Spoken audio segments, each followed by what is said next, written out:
So, you work 40 hours a week, or 45, or 50, Oh yeah, and you're getting 7 to 9 hours of sleep a night, and eating a healthy, balanced diet of whole foods, and you're getting in 3 strength training sessions and 5 30-minute cardio sessions a week, and maintaining a lively, active social calendar, and finding time to live in the moment, and of course you're running a successful side hustle to eventually be able to leave your full-time job to have more financial freedom and schedule flexibility, right?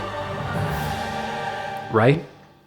Look, you're probably here because you have a full-time job or a part-time job that feels like a full-time job, and you're just trying to find time in your life to do all the things you want to do and all the things that people are telling you you should do. And I have some really bad news for you. You are never going to be able to fit it all in a sustainable way.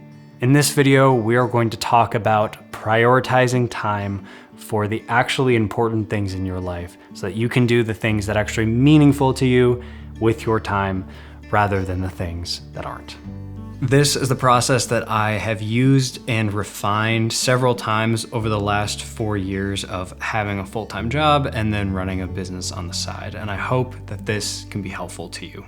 The first thing I'd recommend doing is doing a time analysis for 1 week.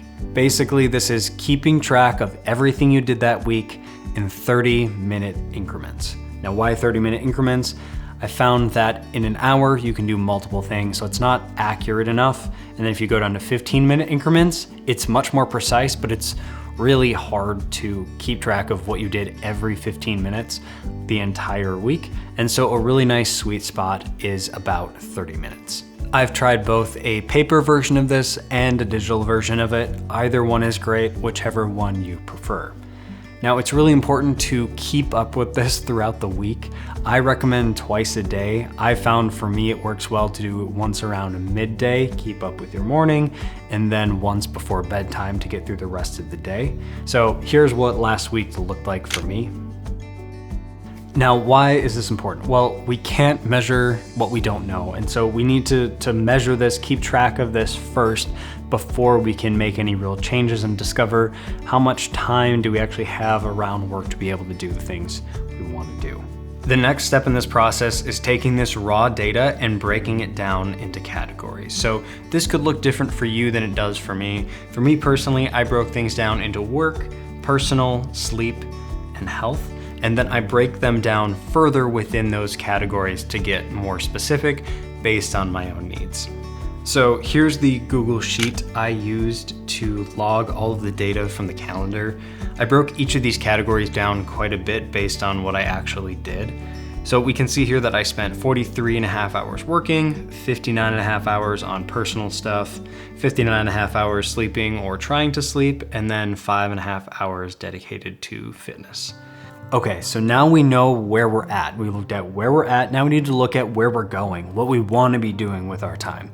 So the first thing I would do is make a list of the things you want to do. And this is kind of a dream list, things you want to learn, the areas of your life you want to grow in, the relationships you want to invest in, the side hustle you want to start, whatever it is. This is not someone else's list. This is not stuff you feel like you should do because someone told you to. This is the stuff that you personally want to do. Take some time and do that. No judgment. This is the dream list. We'll refine it here, but just spend some time making your dream list. Okay, now for the tough part. Now we need to realize that we're not gonna be able to do everything on that list. We knew that coming into this. We knew it was gonna happen. We can't do everything right now. Now that doesn't mean we won't be able to do them in the future if they're still important to us. But right now we need to take those most important things and choose to prioritize those. My general philosophy is to do a few things really well rather than doing many things poorly. And believe me, I have spent much of my life doing many things poorly. It's not fun. So now I would go ahead and pick 3 to 4 total things from your list. Now comes one of my favorite parts, and that is creating your ideal week. So the first thing I do, I would block in the time, the things you can't change, and that specifically right now is work. The next thing, block off your sleep. You need your sleep. Life won't be fun if you don't get your 7 to 9 hours of recommended sleep. So now we have some chunks of time available. Likely you have some chunks in the morning, some chunks in the evening. Now go ahead and take those 3 to 4 priorities that you set up earlier and start filling them in. Tuesday mornings for that yoga class, and Saturday afternoon for getting together with friends. And I will caution you, the time goes really quickly. The other thing is make sure you're building in buffer time, because you know it takes time to cook food, to get ready, to shower, to wind down at the end of the night. So make sure to leave some buffer time. This is always the hardest part for me. It feels like the time just disappears and it's like, where did that schedule go? One tool to help with this is just simplifying your goals to a smaller chunk. So one example of this is my goal to work out at the gym 6 days a week. As I'm blocking things in my ideal week, I've noticed that it's really hard to fit that many sessions in, but it looks like I can probably do 3 to 4 sessions in a week really consistently and really successfully. So instead of work out at the gym 6 days a week, I'm just modifying that goal to say, hey, I can work out at the gym 3 to 4 days a week really consistently. And just like that, I can actually make meaningful progress towards a goal. Another tool I found very helpful is combining 2 activities into a single time slot. So for example, one of my goals is to spend 30 minutes outside every day, and another one of my goals is to spend intentional time with Abby, my partner, every day. What if we go for a 30-minute walk in the evening together after work? Well, that combines both of those things into a single time slot, saving me time and allowing me to make progress towards both of those objectives. So now you have your ideal week listed. Now the reality is, there's other things in your life that'll get in the way. So put those obligations in there and work around them. It's something you don't want to be doing and you'd rather be doing something else instead. In some way, find that off-ramp for it so that you can start actually doing something that aligns with the current you, because this might have made sense when you started it 6 months ago, a year ago, whatever, but it might not make sense right now, and that's okay. Just find your off-ramp. Don't hard quit on it unless it's something that has that option, but find your off ramp and then be able to move into what that ideal week is for you.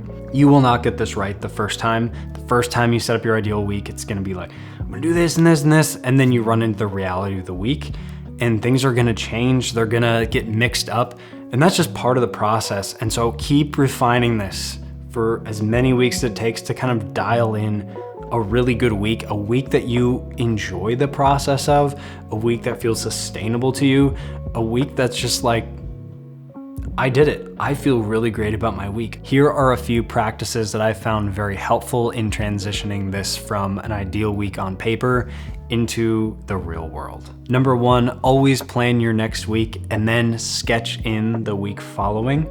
I have started planning my next week, like locking things in for sure, on Friday at 5 p.m. at the end of my workday.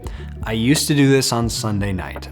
Over the weekend, people would text me about, hey, can we get together next week for coffee? Hey, can we get this meeting on the calendar? And I often just kept having to go, hold on, let me check my calendar. I'll get back to you on Sunday once I'm building it out. So I've started doing this now on Friday night so that once someone texts me, I can just go, yes, no, here's the time, and just kind of make that process more efficient. The second thing is actually treat those priorities like commitments, like meetings on your calendar. So if someone asks you, are you available at this time for whatever? In most cases, no, you're not, because you have that priority already. And most people are really open to, hey, I'm already booked at 10, can we do 11:30 type of thing.